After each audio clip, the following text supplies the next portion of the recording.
Good morning. आज मैं कारक में आपको तृतीय विभक्ति के बारे में बताना चाहता हूँ। कारक में दो विभक्तियाँ हो चुकी, अब तृतीय विभक्ति के बारे में पहला नियम देखो,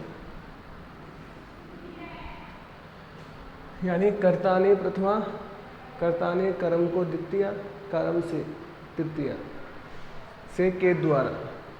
इसमें पहला नियम है, इसमें सूत्र है, पहला सूत्र है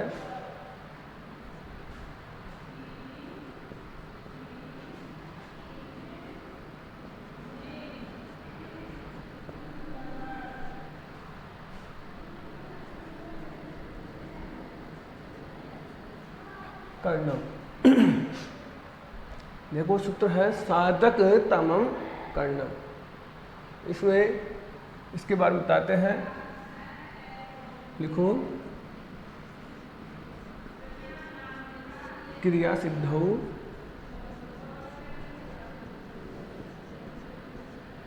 क्रिया सिद्धौ यानी क्रिया सिद्धि के द्वारा, क्रिया सिद्धौ यत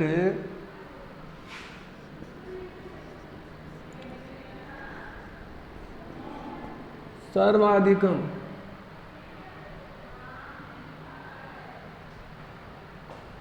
क्रिया सिद्धौ, क्रिया सिद्धि के लिए साधकतम कर्णम यानी क्रिया सिद्धि के लिए जिसे सर्वाधिक क्रिया सिद्धौ यत सर्वाधिकम सहायकम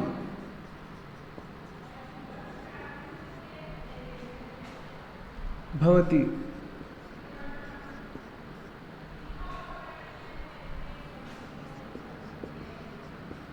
तस्य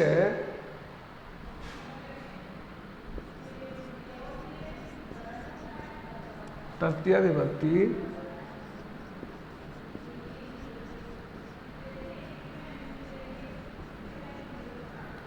भवति। देखो क्रिया सिद्धि, क्रिया सिद्धि के लिए जो सर्वाधिक सहायक होता है उसमें तृतीया विभक्ति होती है। एक बार जो हिंदी बोलता हूँ उसको लिख लिया करो। क्रिया सिद्धि में जो सर्वाधिक सहायक होता है उसमें तृतीया विभक्ति होती है। जैसे अपन एक वाक्य लिखते हैं,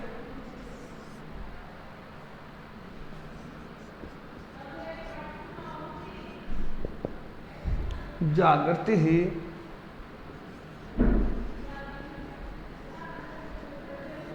कल में, जागृति कल में लिखती।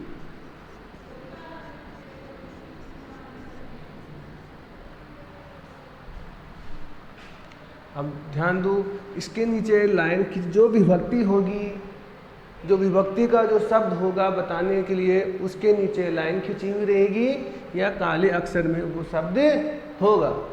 अपन को क्या पहचानना है पहले कि विभक्ति। अगर विभक्ति नहीं पहचानने में आ रही है तो कारण, तो कारण को याद रखना है। देखो इसमें क्या है, क्रिया सिद्धि, तो क्रिया क्या हुई, लिखती।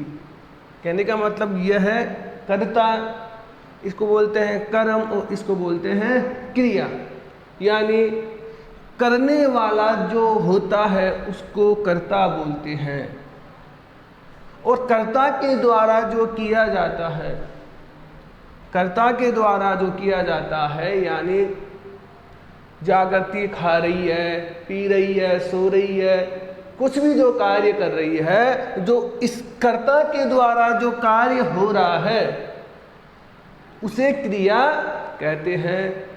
और जो कर्ता के द्वारा जो कार्य हो रहा है वो कारण क्या है, यानी कार्य यानी क्या कहते हैं। अपन कोई मान लो क्वेश्चन पूछते हैं तो कारण के द्वारा एक क्वेश्चन पूछते हैं।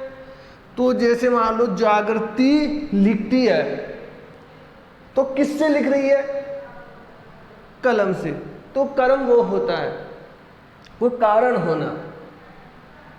अब जैसे मान लो जागृति में पूछिए कि पीती है, जागृति पूछती है कि जागृति ने पिया, तो क्या पिया? पानी पिया। कुछ भी अगर कोई कारण होता है, कहने का मतलब कर्ता और क्रिया, और जो कर्म होगा उसका कारण। अब इसमें अब विभक्ति पूछ रहा है कि कलमेन, कलमेन में कौन सी विभक्ति हो रही है।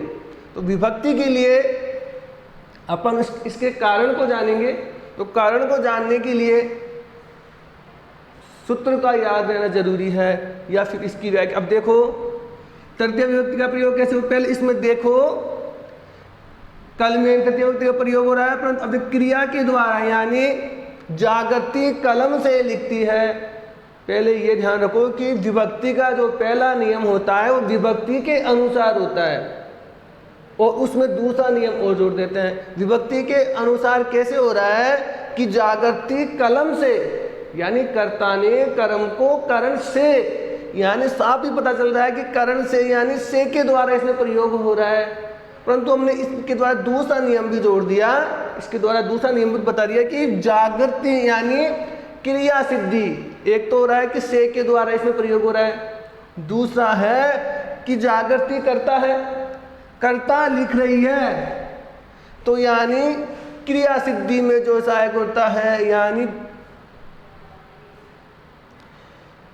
क्रिया सिद्धि। सिद्धि का मतलब क्रिया है, ये क्रिया सिद्धि किससे हो रही है? कलम से, यानी जागृति लिख रही है।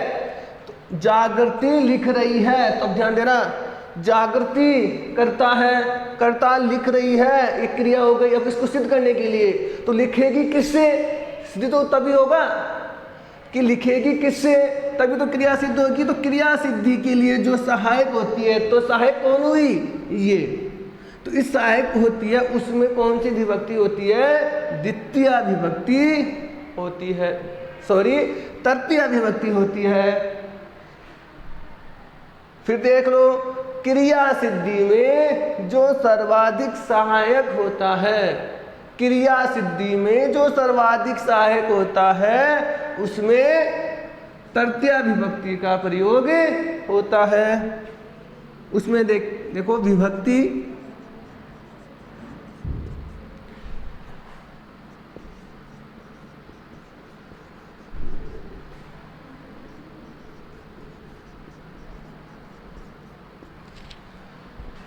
तृतीय विभक्ति।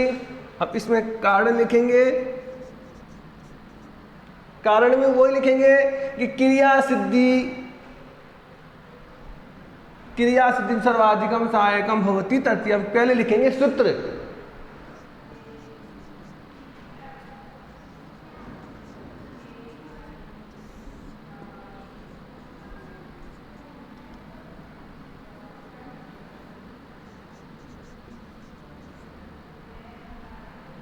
यानी इस सूत्र के द्वारा ही, अगर आपने कारण में शुरुआत में अगर सूत्र लिख दिया तो अगला समझेगा कि इसको सूत्र याद है, तो वो उसकी व्याख्या भी ढंग से करेगा।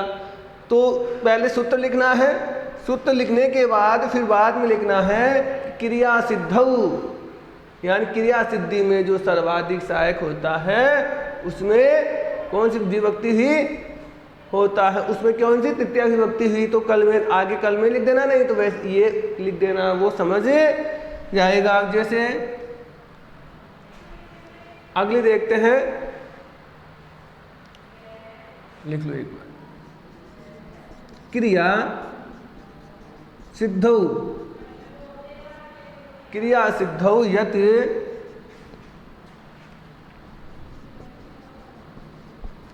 सर्वाधिकम सहायकम भवति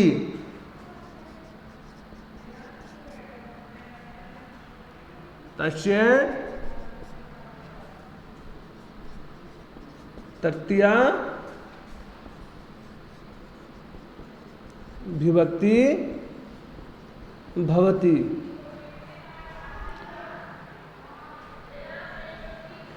अब दूसरा नियम देखते हैं।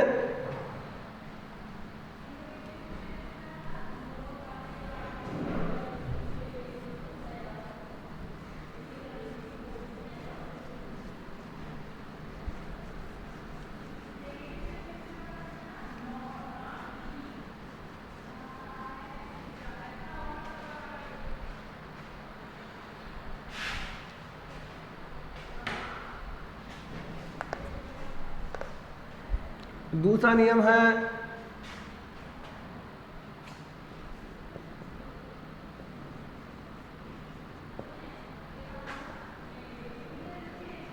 सहयुक्ते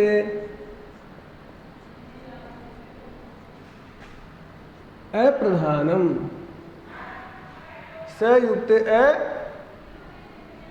अप्रधानम, इसमें देखो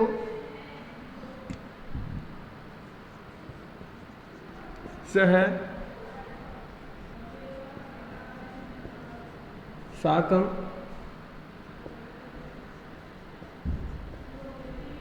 समम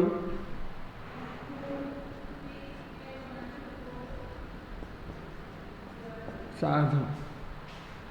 सह साकम समम और सार्धम, इन चारों के जो शब्द है उनका अर्थ एक ही होता है। सह का मतलब साथ, साकम का मतलब भी साथ होता है अर्थ, और समम का भी अर्थ साथ होता है, सार्धम का भी अर्थ साथ होता है। तो सह साकम समम और समम सार्धम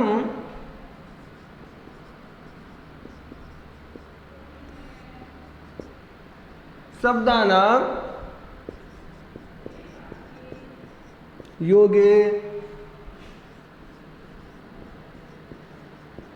तृतीया विभक्ति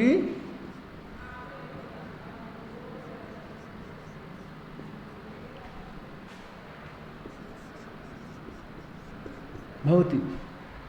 फिर देख लो, सह साकम समम सार्धम शब्दों के योग में तृतीया विभक्ति होती है। इसमें अपन एक वाक्य देखते हैं, जैसे है जनक है पुत्रे सह गच्छति। ध्यान देना, जनक पुत्र के साथ जाता है। जनक क्या जाता है?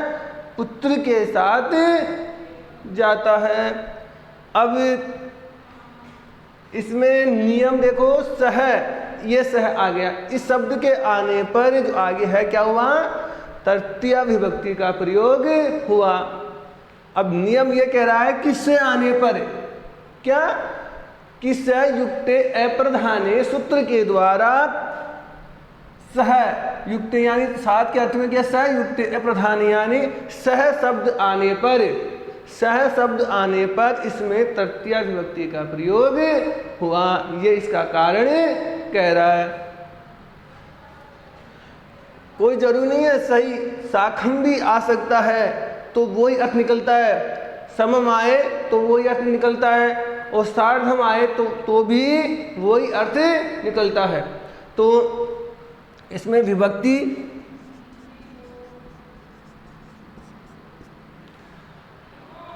वो तृतीय विभक्ति करनी है।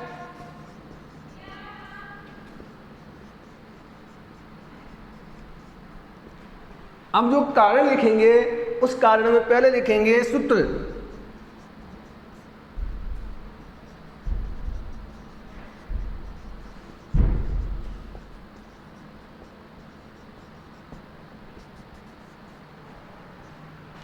सूत्र लिखने के बाद ये तीन अक्षर पूरे अक्षर लिखना जरूर, शब्द लिखना जरूर नहीं है। अभी क्या से आ रहा है तो स शब्द, क्यों शब्दानाम नहीं लिख सकते? क्यों शब्दानाम का मतलब होता है पूरा यानी बहुवचन। स एक क्या है? शब्द है, एक वचन है, तो सह शब्दे योगे तृतीया विभक्ति भवति।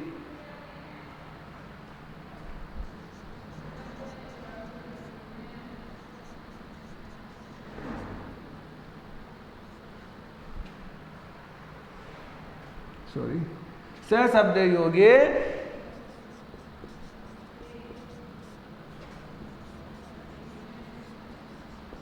तृतीया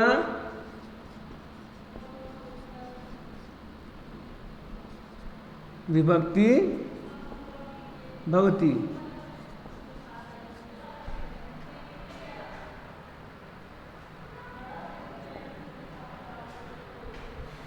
ऐसे आपको करना है। अगर मान लो आप चारों भी लिख सके तो फिर थोड़ा, अगर आप एक भी लिख सकते हो यानी सह, क्योंकि ये चारों का अर्थ एक ही होता है, तो सह के अगर जो शब्द आए तो सह शब्द योगे तृतीया विभक्ति भवति।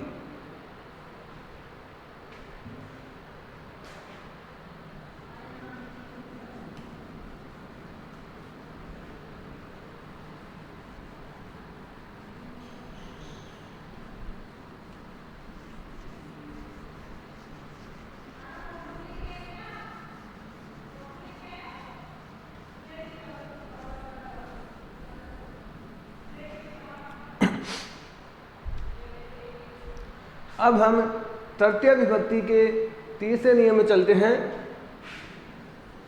तीसरा जो नियम का जो सूत्र है वह सूत्र है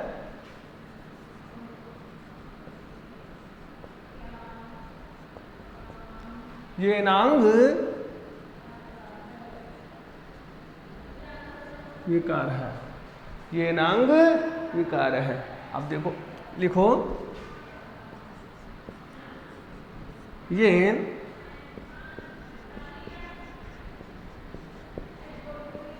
येन विकर्तेन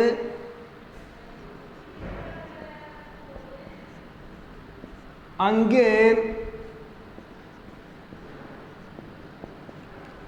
अंगिनः, ये ग है। आपको पता है कि शब्द के जो नीचे जो अक्षर रहता है वह पूरा होता है। इसको अपन ऐसे भी लिख सकते हैं कि आधा हो गया, क्यों जो शब्द के जो नीचे लिखा हुआ शब्द रहता है वो पूरा होता है और जो ऊपर वाला जो शब्द है वह हमेशा यानी आधा रहता है।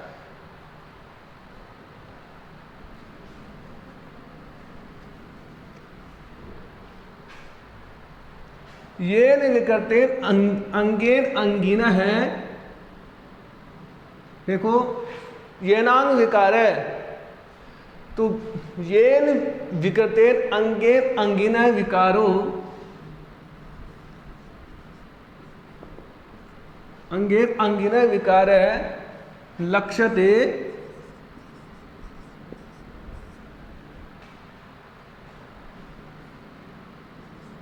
तस्मिन्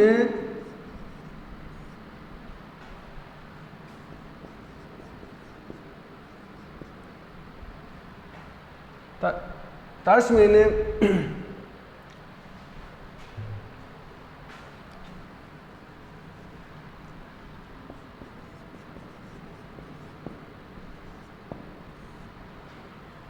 तस्मिन् विकटांगे तस्मिन् विकटांगे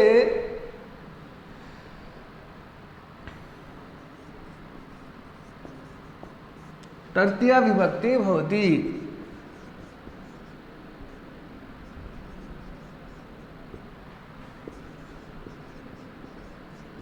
देखो ये जो व्याख्या ये समझा रही है, जिस विकृत अंग में, कहने का जो विकृत का मतलब होता है कि विकार यानी कोई कमी होना। तो जिस विकृत अंग में जो खराब जो अंग है, जैसे शरीर में अंग है उसमें जैसे आंख मान लो, आंख विकृत अंग में, विकृत अंग के अंग में विकार हो तो उस विकृत अंग में ही तृतीया विभक्ति होती है। ये ऐसे बोल रहा है कि शरीर है तो आंख, आंख से क्या है, काना है, आंख से क्या है, काना है। तो अंग में ही, यानी कहने का मतलब जो आंख है उसमें ही तृतीया विभक्ति का प्रयोग होगा। जैसे काना है तो जो काना जो एक वो है विकार, तो उसमें तृतीया विभक्ति का प्रयोग ना होकर किस में होगा, अंग में, विकृत अंग में। विकृतांगे जो विकृत जो अंग है, जो विकार का जो अंग है, विकार का जो अंग है उसमें तृतीय विभक्ति का प्रयोग होगा। जैसे सह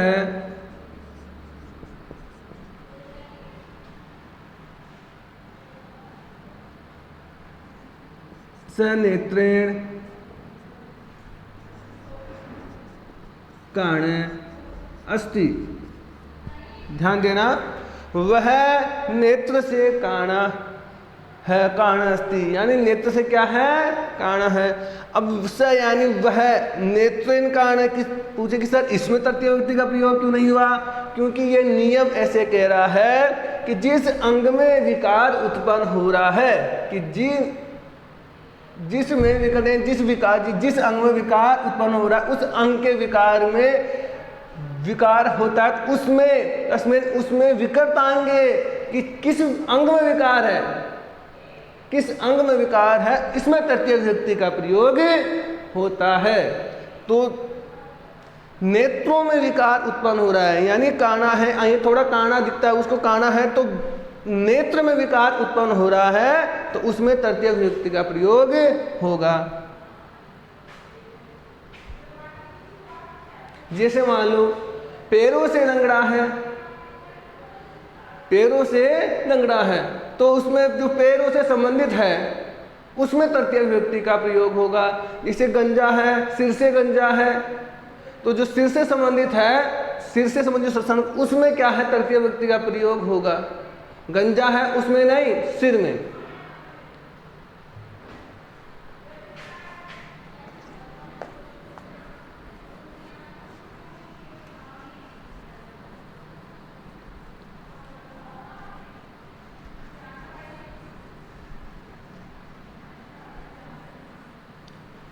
अब चौथा नियम देखते हैं।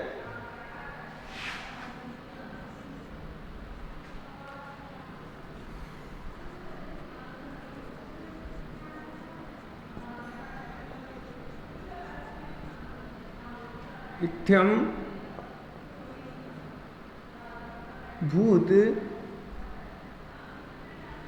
भूत लक्षणे, इत्यम भूत लक्षणे। अब ये कह रहा है इत्यम भूत लक्षण के द्वारा अपन देखते हैं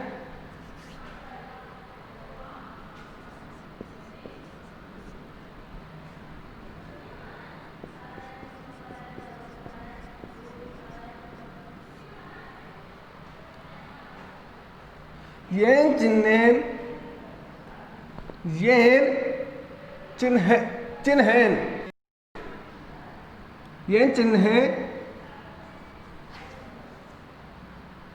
चिन्हेन कस्य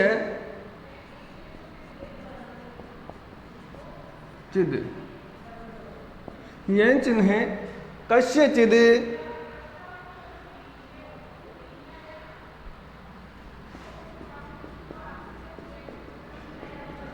अभिज्ञानम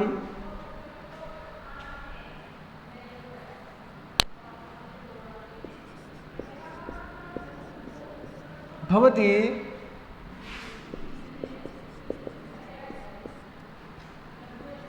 तस्मिन्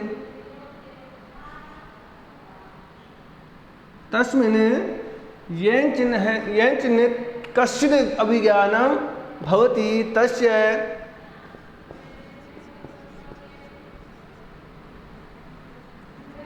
ये आदन है,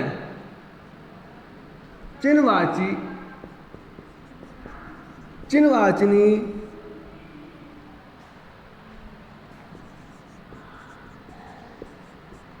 शब्द योगे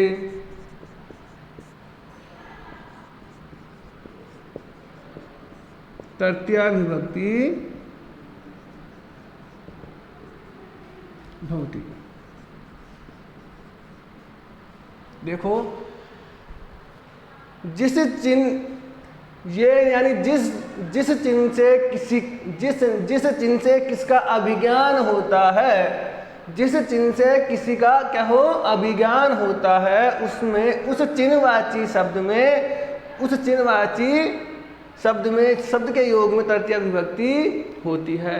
जैसे वाक्य है, जैसे मान लो कोई साधु है, तो आजकल तो सभी बाल बढ़ाते हैं, परंतु उसके हाथ में कमंडल देखते हुए,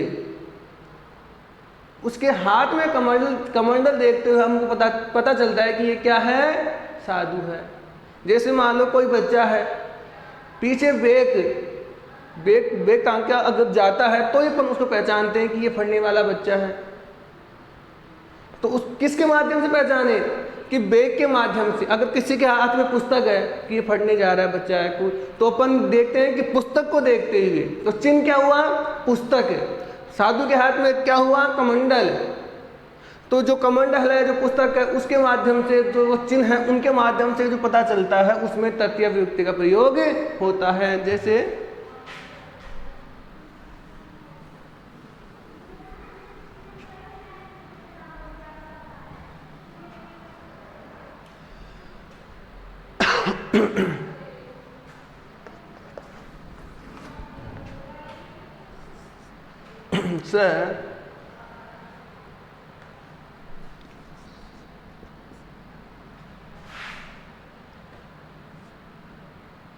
स पुस्तकें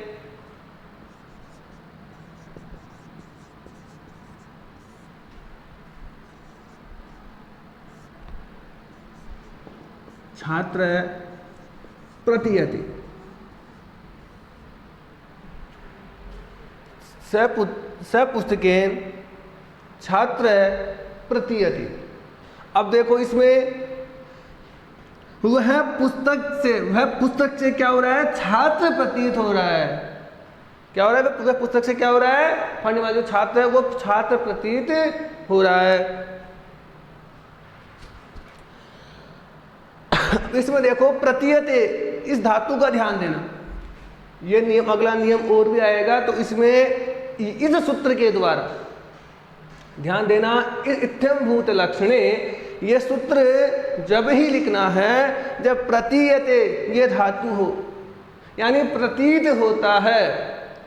फिर देखो इस सूत्र के द्वारा ये धातु देखना, प्रतीयते। अगर ये प्रतीयते, अगर ये धातु हो तो प्रतीत होता है। इस सूत्र के माध्यम से आपको ये सूत्र, इस क्रिया के माध्यम से, इस क्रिया के माध्यम से ये सूत्र लिखना है कारण में। अगर दूसरा कोई धातु आती है, अगर कोई दूसरी धातु आती है तो इसमें विभक्ति में कोई दूसरा नियम लगेगा, परंतु इस नियम के द्वारा, इस सूत्र के द्वारा प्रतीयते जो धातु है उसमें धातु आने पर यह सूत्र लगेगा, यानी वह क्या है, पुस्तक के द्वारा क्या है, छात्र प्रतीत होता है।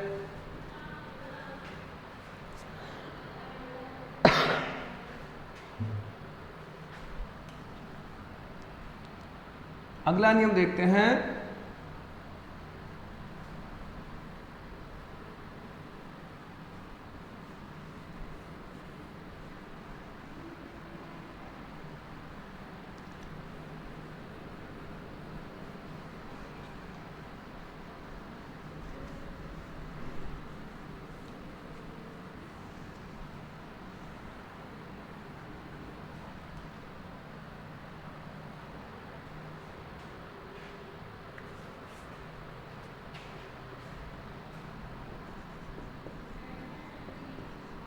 हेतु,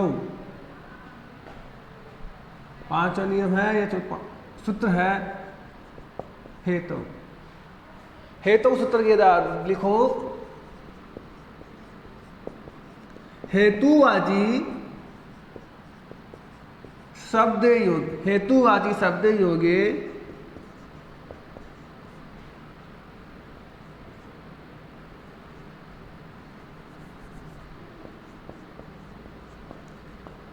तृतीया विभक्ति भवति।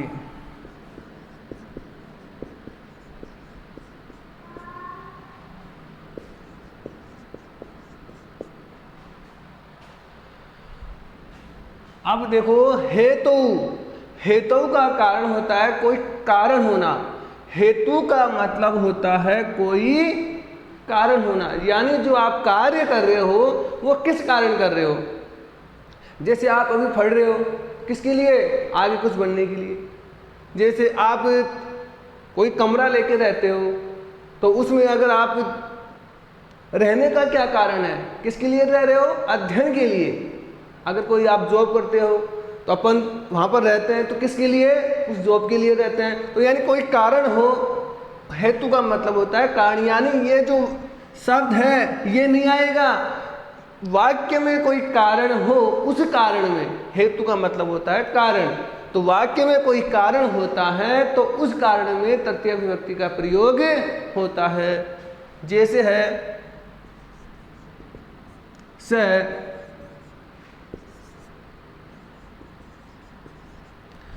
अध्ययनेन, स अध्ययनेन वसति।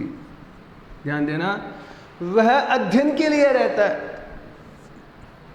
ये तो पहचान जाओगे कि इसमें विभक्ति बतानी है नेन, यानी इसमें तृतीय विभक्ति का प्रयोग हो रहा है, ये तो आप समझ जाओगे। पर कारण भी तो आपको लिखना है, तो कारण लिखने के लिए आपको पहले क्या देखना पड़ेगा, कारण क्या है कि वह अध्ययन के लिए, पहले तो के लिए अर्थ में आ रहा है, के द्वारा, यानी अध्ययन से, के यानी अध्ययन के द्वारा, नहीं अध्ययन से के द्वारा, यानी कहने का मतलब यह है कि ये कारण क्या है, वह रहता है, वह रहता है। तो किसके लिए रह रहा है, अध्ययन से, अध्ययन के लिए। तो यानी वह कोई भी कार्य हो, अपन जो कोई भी कार्य करते हैं उस कार्य में, उस कार्य को करने में जो कारण होता है उसमें तृतीय विभक्ति का प्रयोग होता है। जैसे मान लो कोई पूजा करता है तो किसके लिए करता है, कोई लाभ प्राप्त करने के, जो उसका लाभ है उसमें तृतीय विभक्ति का प्रयोग होगा।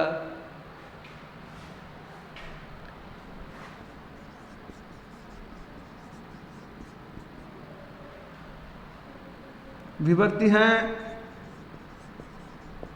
तृतीय विभक्ति,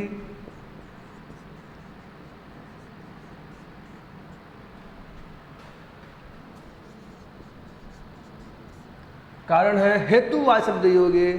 सूत्र लिखो, हेतु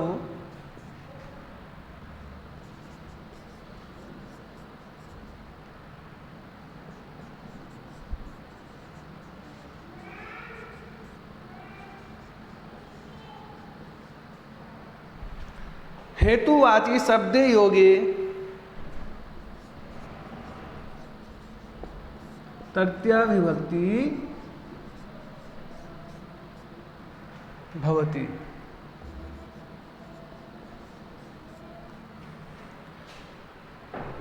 तृतीय यानी कोई, हेतु का मतलब होता है कोई कारण, तो हेतु यानी कोई अपन जो कार्य करते हैं, अपन का जो भी कार्य होता है उसका जो कार्य करने का कारण क्या होता है उसमें तृतीय विभक्ति का प्रयोग होता है। आगे नियम देखो,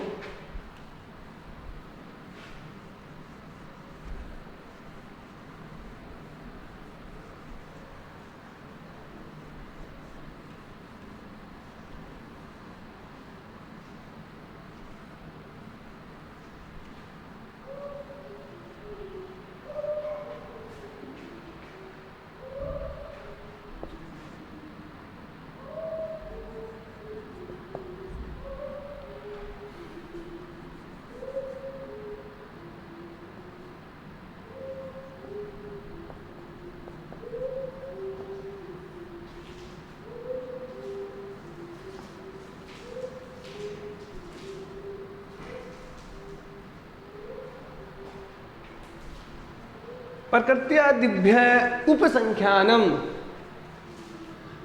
सूत्र क्या है, प्रकृत्यादिभ्य प्रय, प्रकृत्यादिभ्य उपसंख्यानम। इस सूत्र के द्वारा, अब देखो इससे पहले मैं आपको बताता हूं कि जैसे यह सूत्र है, उस सूत्र में देखो एक तो है प्रकृति, सुख, दुख, सम, विषम। प्रकृति, सुख, दुख, सम, विषम, गोत्र। ध्यान देना, प्रकृति, सुख, दुख, सम, विषम, गोत्र, आत्मन। आत्मन लिख लो, प्रकृति सुख दुख सम, ये सम है, सम विषम गोत्र आत्मन, ये शब्द हो गए। शब्दों के द्वारा, यानी इसके अभी तो इसकी व्याख्या नहीं की मैंने, पर आपको मैं बता रहा हूं कि प्रकृति सुख दुख, ये लिख लो, प्रकृति सुख दुख सम विषम गोत्र और आत्मन शब्दों में, आत्म शब्दों में तृतीय विभक्ति का प्रयोग होता है। यानी वाक्य में प्रकृति आ जाए, सुख आ जाए, दुख आ जाए, सम विषम गोत्र आत्मन, ये जो शब्द आता है, इन शब्दों में क्या, इन शब्दों में तृतीया विभक्ति का प्रयोग होता है। जैसे, और वाक्य व्याख्या ये होती है, देखो,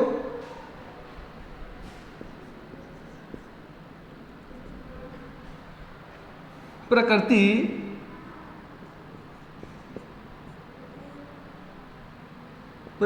आदि क्रिया विशेषण,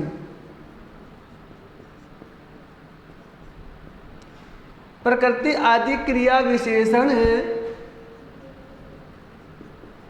शब्दानाम, प्रकृति आदि क्रिया विशेषण शब्दानाम योगे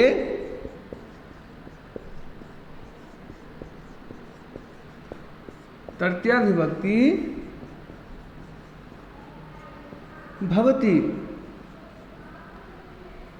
यानी प्रकृति से संबंधित जो आदि जो क्रिया विशेषण जो शब्द होते हैं, उसमें तृतीया विभक्ति का प्रयोग होता है। जैसे मान लो, यानी वह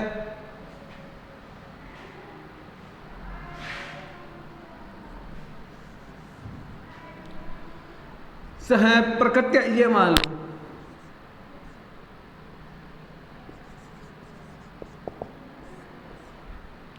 सह प्रकृत्या,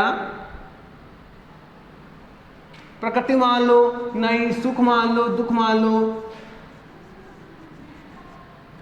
सह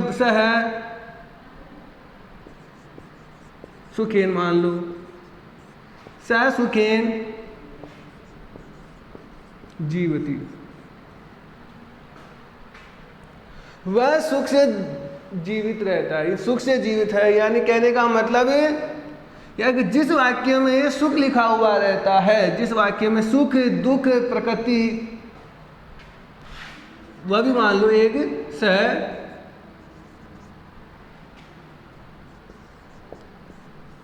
प्रकृत्या साधु अस्ति। चलो, मैंने अगला जो वाक्य लिखा था वो भी देख लो। मन में शंका रहती है कि सर ने आप जो शब्द लिखा था वो क्यों साफ कर दिया, यानी सर ने क्यों नहीं बताया। पर देखो, वह प्रकृति यानी स्वभाव से साधु है। किससे? प्रकृति का अर्थ होता है स्वभाव, उसका स्वभाव कैसा है, वह प्रकृति के स्वभाव से क्या है, साधु है। और वह सुख से क्या रहता है, जीवित है। जीव तो कहने का मतलब सुख दुख प्रकृति आदि जो क्रिया विशेषण जो शब्द होते हैं, उसमें भी कौन सी तृतीय विभक्ति का प्रयोग होता है।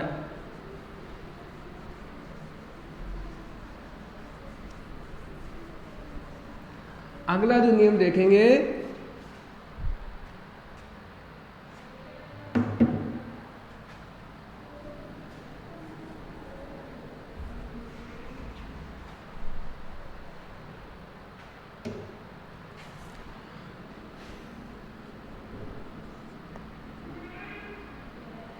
सूत्र है अलम। अलम के अर्थ में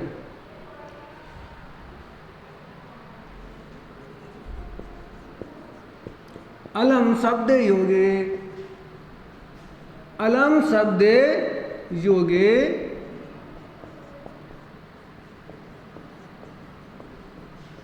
तृतीया विभक्ति भवति। ध्यान देना, अलम शब्द योगे तृतीया विभक्ति भवति। यानी मैंने जो आपका जो अगले जो सूत्र बताया था हेतु का मैंने कोई कारण बताया था, कोई कारण हो तब है। और अलम का अर्थ क्या है, अलम शब्द आएगा, परंतु अलम शब्द में है कि अपन संस्कृत में अपन जो कोई वाक्य में किसी चीज़ के लिए जो मना करते हैं तो उसमें नहीं लगाते हैं, और अगर हम अलम भी लगा सकते हैं तो भी उसका अर्थ वही निकलता है। यानी नहीं, संस्कृत में नहीं आने पर, संस्कृत का जो वाक्य होता है न, वो कार्य नहीं करना चाहिए, तो न लिखते हैं तो न का मतलब होता है वो कार्य हमको नहीं करना चाहिए। पर न लिखने के बाद अगर हम अलम भी लिख देते हैं, अलम भी लिख देते हैं तो उसका अर्थ भी वही होता है। यानी नहीं होने पर भी, यानी शब्द न होने पर भी उसका वाक्य के यानी वाक्य का अर्थ क्या होता है, मना करना, नहीं होने के अर्थ में। जैसे हैं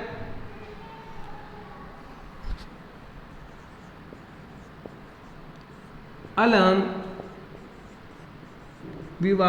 विवादेन, छोटे छोटे वाक्य आएंगे, अलम विवादेन, इसमें हो गया। यानी अब ऐसे वाक्य आएंगे तो अलम विवादेन यानी क्या मत करो, मत करने के अर्थ में। अलम का अर्थ होता है मत करो, एक तो होता है नहीं करो, ये वो यानी आप ये चीज़ नहीं, वहाँ पर नहीं जाइए, अब ये होता है मत करो। तो विवाद मत करो, इसका अर्थ क्या होता है, विवाद मत करो, ये नहीं करने के अर्थ में, नहीं का अर्थ आया नहीं, परंतु वो मना करने के योग में हो रहा है। तो अलम का, तो इसमें क्या है, विवादेन में तृतीय विभक्ति का प्रयोग हुआ, किसके अर्थ में, अलम के अर्थ में।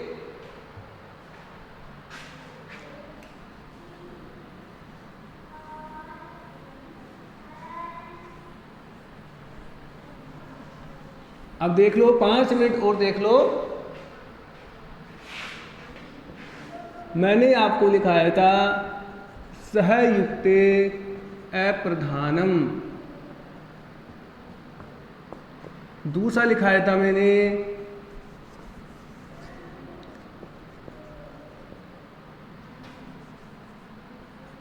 आगे पीछे हो सकता है, कोई दिक्कत नहीं है, साधक तमम कर्णम। तीसरा लिखाया था मैंने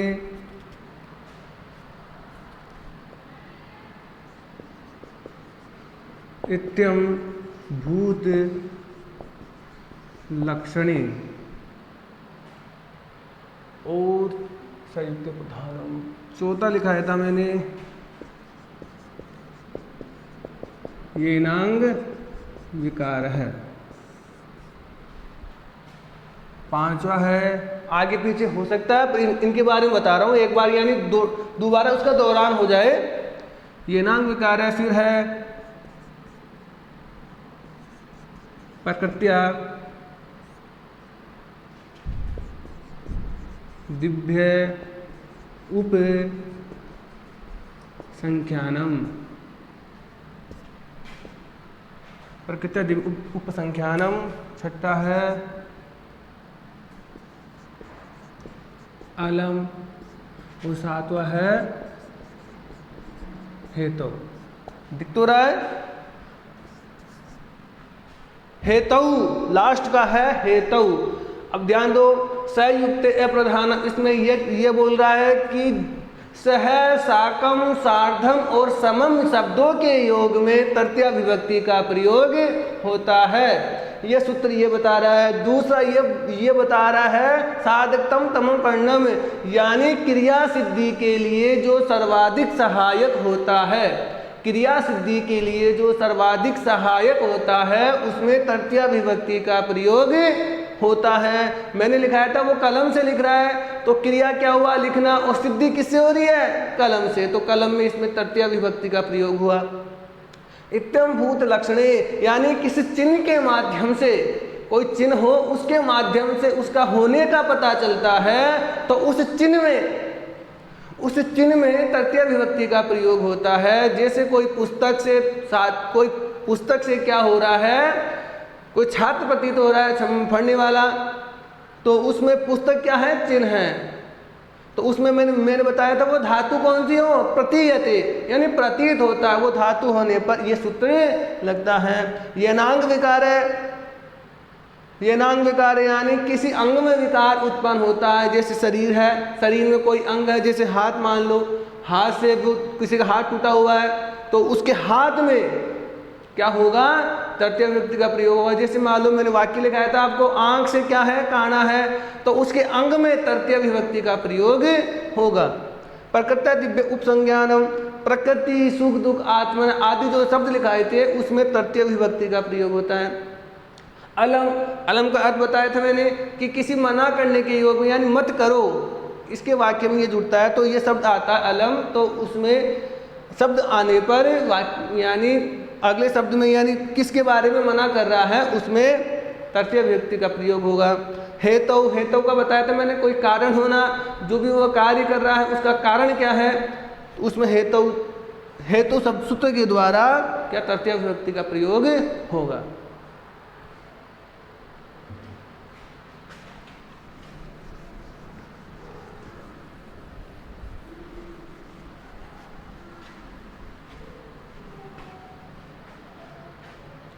थैंक यू, आज के लिए इतना काफ़ी। अब अगले जो है उसमें चतुर्थी विभक्ति पढ़ेंगे। धन्यवाद।